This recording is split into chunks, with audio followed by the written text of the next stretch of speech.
But going back to the point, what I was saying before, looking after the lower echelons, and I believe society can only be judged upon how they look after the lower echelons. Imagine developing sites in a Singaporean manner. Now, Singapore 40, 50 years ago was a definite third world country. It's now number 3 in the world of places to live. And it's a fact, it's a fantastic place to live. And that's because the leader at the time came into power and didn't sell anything off, developed it all himself for his country. And the profits went back into the people of that country. And there's that model. Yes. Liverpool can do the same thing. Liverpool's brand is far bigger than what it actually is. Yeah. Manchester's double the size to Liverpool, but actually Liverpool is shoulder to shoulder. When Manchester goes around to promote stuff around the world, quite often it's stated we're next to Liverpool. Really? Because Liverpool's got the Beatles, it's got Liverpool, and we've got the Mersey, they've got a Canal, they've got Oasis, and okay, they've got a couple of teams. But we've got more than they have as far as big noise. You can't beat the Beatles. Right. And Liverpool, I see, is up there with, many, because it's been around for 30 or 40 years as an amazing club. Yeah. And I'm an Everton fan, so it really hurts me to say that. But Liverpool as a city is far larger in its credibility and being known than what its actual size is. Yeah. In the 60s, we were 1 million people. That's incredible. We're 480 now.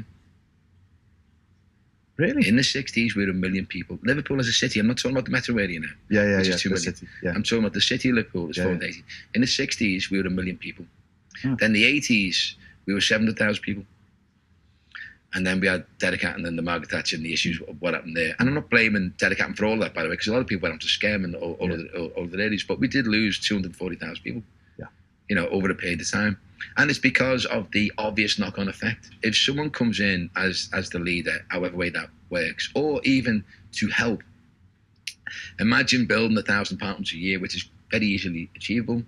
With the narrative, you can't build 1,000 apartments a year without a strong narrative. And the strong narrative needs to be Liverpool's an amazing place to live, which it is. Yeah. The curse that it gained from the 80s about it being a very poor environment to live, obviously cascaded to those two people that came to Liverpool in order to see this huge deprivation, which was never there. Yeah. So people believe far more greatly than what it actually is. Yes. So I'm saying that, imagine building 1,000 pounds a year, you can make £100 million a year. Imagine that £100 million a year going to the 30 wards, spread equally. Okay, Alan might need it, and gas maybe a little bit, and certainly buttons. But there's a lot of other areas that will need that money. Imagine that money getting given naturally to those areas now. When I was a kid, and obviously I'm a lot older than you, there was a lot of youth centres. And those youth centres were the communities for the areas. The funding for that then got taken away and stripped out a long time ago. And then kids hang around the streets and whatever. And then obviously that manifests in drug taking. Yep. Those youth centres need to be brought back open again. Right. And each youth centre should be aligned to one of the major companies, not to one of the major drug dealers. Major company in Liverpool? Yeah. So we've got many great companies that can take on a youth centre on its own. So it's called that youth centre. So it's if it's own bargain, it's own bargain. That's the own bargain one. That's that. And they are conduits to that youth centre for those kids to get jobs. Yeah. So when the kids come out, they're going, I want to be like, blah blah blah, because he's now an MD and he's from Walton, and then they're not looking at that kid in the BMW. Yeah. Who actually I think is going to be taken off his perch anyway, because an awful lot of them are going to be inside now. Yeah. Because of the encrypted phones. Politically speaking, what are your aspirations now? I don't have any. Liverpool is a Labour-dominated backyard.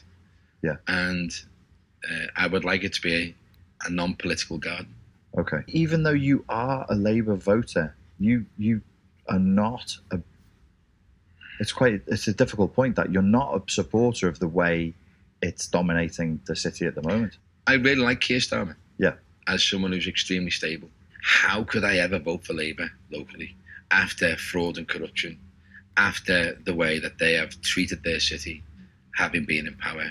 It's an absolute disgrace that the mechanism that supported Joe to do what he done, and I believe that's a fact, is still in power today. For people who don't know the story at all, what is it that Joe did? So that is to be defined. Okay. So I'm going off a printed article, which is government-led and created by the Labour Party and the Conservative Party through Whitehall, and it's called the Max Caller Report. in that there are 65 anomalies where up to maybe from 100 million to 200 million has gone awry. How does a mayor of Liverpool even get access to that kind of money? No. Yeah. So Liverpool's got 15,000 properties that it owns. Yeah. And an immeasurable amount of land. Yeah. Land always gets given away for naught. But actually, if you're the council and you know what that land is going to get used for, because you are the owner of that land and you are the owner of the planning process. So therefore, in order to give it away, you have to give the reason as to why you're giving it away, which means you have to state, we want 200 apartments in it. Yeah. Every apartment that gains planning permission, not even built, is worth £25,000. Right. So if you're building 200 apartments and you want planning for 200 apartments, you've been given the land for naught, it's then worth £5 million. Right. Just ask people to go and look at the Max Cole report, and then you'll see for a fact that this is a non-political report stating factually that many assets are being given away for naught or for very low value. And I'm saying over a period of time, that is anything from 100 million to 200 million pounds. As a Labour Party, who have been in control of the city for 12 to 13 years, how dare you go out to the world and state, as they do many times, and say, we are getting money taken away from us by the government and we can't look after basic service. Yeah. And so I'm saying, locally, Labour Party, where Keir Starmer's let the city down, in my view, and I'm a follower of Keir, and I would like him to be the next Prime Minister, by the way. Where he's let the city down is he should have suspended anyone that put the feet under Joe's table until the Max Corler report and the police finished their arrests and charges, which I think are going to be imminent. Okay. And they left those people, the mechanism to Joe that supported Joe during his tenure, they've left him in place. All those people are still in place and still in positions of power. In Liverpool, to give Joe more power, he allowed the councillors to run round in the officers' garden. Those councillors would be the bosses to the officers. Right. Totally wrong. Yeah. Now, those councillors were people put into place were people who've been handing out leaflets for 25 years. Not people who had a great skill set. Yeah. But actually were people that would go along with Joe's view. Right. So when Joe wanted an asset to be gifted out or sold for undervalue, it would go through council process, which means nothing is illegal.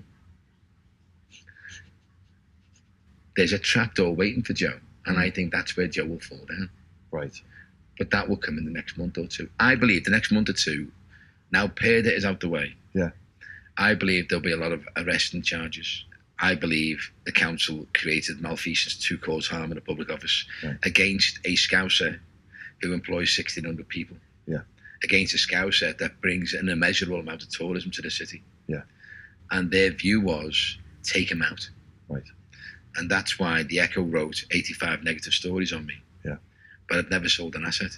So how can I steal money from investors if I've never sold an asset? Yeah. The assets are still there. Yeah. So I got, seriously abused by council and newspaper. And it's like going to war with a pea shooter against the council that has licensing, building control, health and safety. And the Echo were paid 1.4 million at the time by the council. And that's why the Echo probably didn't see out its real true reason to be here, which is a litmus of truth. Yeah. Because they would be biting the hand that fed them. Yeah.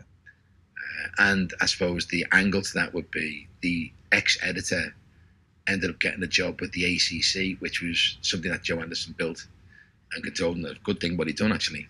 And he gifted that job to the ex-editor at 170 grand a year.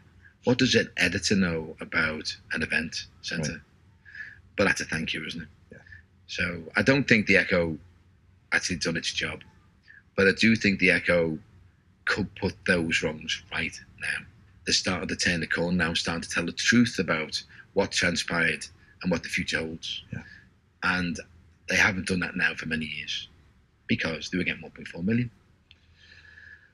So when we're talking about corruption, it's multi-layered, it's systemic, it's coming from from multiple angles. I mean, that kind of thing is quite hard to track, isn't it? And if you're in their sights, as you say, it's hard to fight back against. Impossible, really. Well, you could say I'm right or wrong here. Yeah.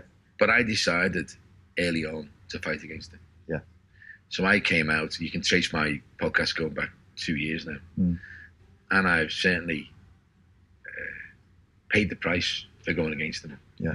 The most difficult time of my 56 years in existence has been fighting the depression that I gained from being ostracized from even my mum and dad. So, really? Yeah, because, drip, drip, drip, enough negativity, people start to believe it. It's only that I decided to get back up the canvas and stand loud and proud and say, no, that did not happen. Yeah. I'm still here. Yeah. I'm still trading. Yeah. I've done nothing wrong. Yeah. You have.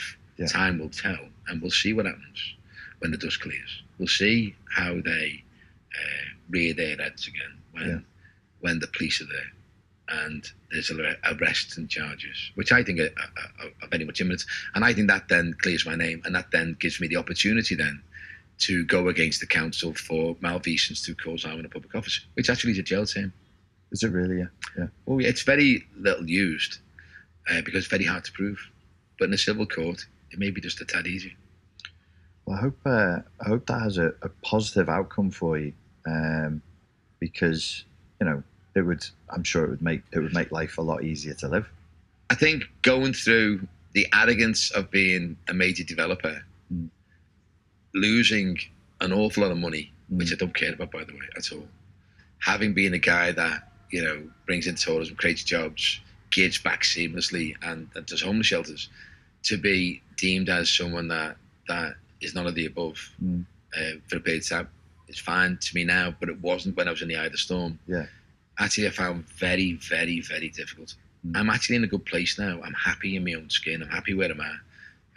If at any point my city wants to call upon me to help in any way, I'm there. I'll help my city doing anything. I do it seamless now anyway.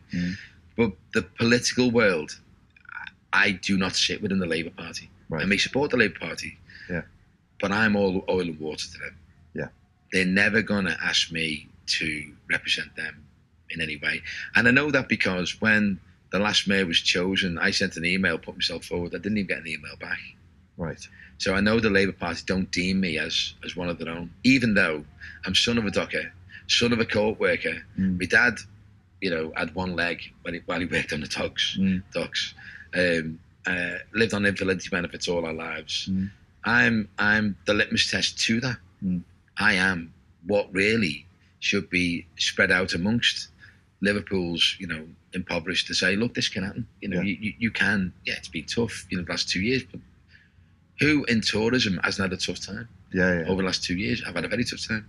But I'm still here, and I want to help as much as I can. And however way that is coloured, then I'll run along with it. But when I come back to the politicians, I think the whole system needs to be disbanded.